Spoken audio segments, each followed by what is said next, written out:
Vamos lá, questão 77, galera. Vocês já devem ter lido, né? O começo do enunciado, se não dá uma pausa aí no vídeo e dá uma lida. Mas em resumo, ele fala que você vai testar uma lâmpada de LED. E lâmpadas de LED só funcionam quando você passa a corrente em determinado sentido. Então, só vai funcionar a lâmpada de LED quando ela recebe a corrente no sentido X, ou horário ou anti-horário.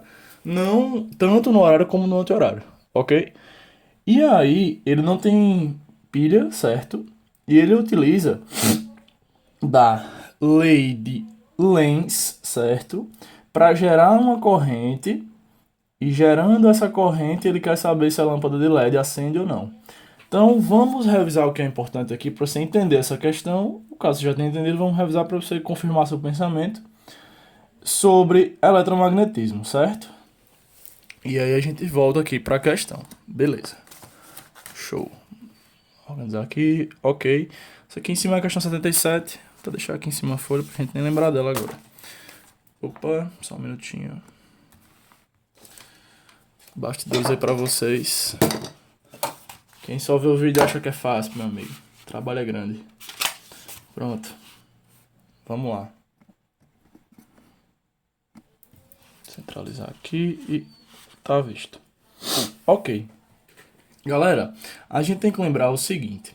Se a gente tem um fluxo magnético em uma região, certo? Como é o caso onde a gente tem um ímã e esse ímã gera um campo magnético, como tem que ser de conhecimento geral, né? Assim como o elétron gera o campo elétrico, o ímã, um objeto magnético, vai gerar sempre um campo magnético na sua região. Beleza. Isso aí é uma informação tranquila. Mas o que é que a gente tem que saber? Que um cara chamado Faraday percebeu que quando você variava o seu fluxo magnético em uma região, num determinado tempo, você gerava uma força eletromotriz, certo? Força eletromotriz, chamada FEM, ok? O que é essa força eletromotriz, galera? DDP, certo? E aí vamos pensar, porra, se eu estou gerando DDP em um fio, vou gerar uma corrente elétrica ali rodando, certo? Por conta da variação de potencial, vou ter um potencial positivo e outro negativo, os elétrons vão correr ali, certo? Isso vai ser chamado de corrente elétrica para mim, ok? E aí, galera, vamos analisar um negocinho aqui.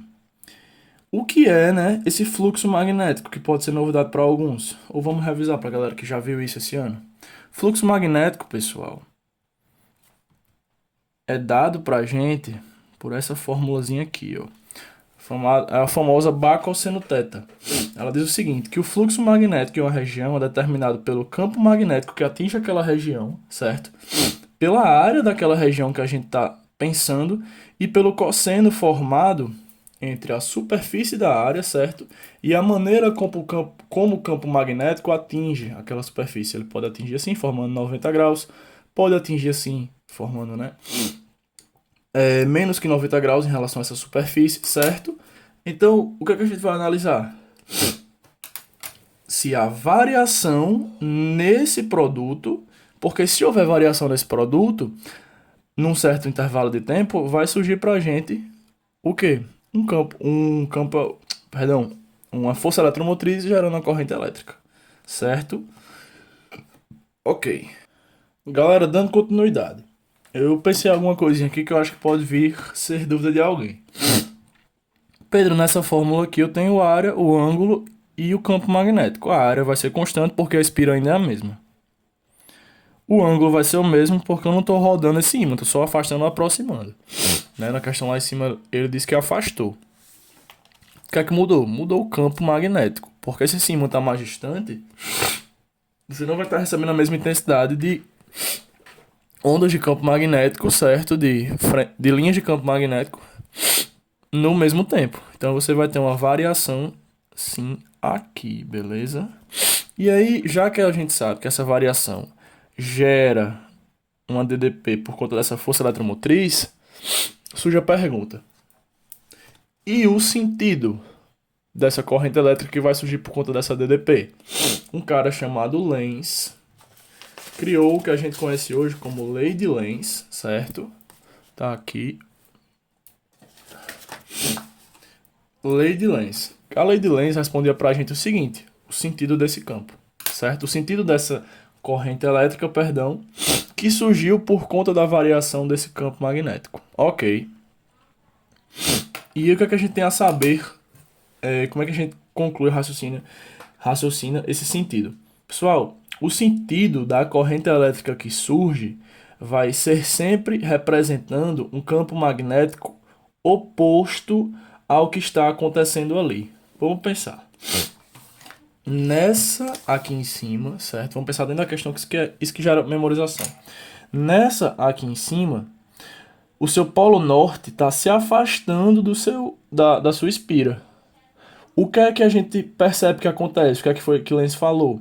Que vai surgir aqui um polo nesse lado da espira para ser oposto a essa variação de campo. A variação de campo não induzia um norte se afastando. Como é que eu vou me opor a um norte se afastando? Se eu criar aqui um polo sul. Porque o polo sul vai gerar uma atração desse polo norte. Então eu vou, digamos que, minimizar, certo, os efeitos dessa variação. Deixa eu aproximar aqui para vocês verem melhor.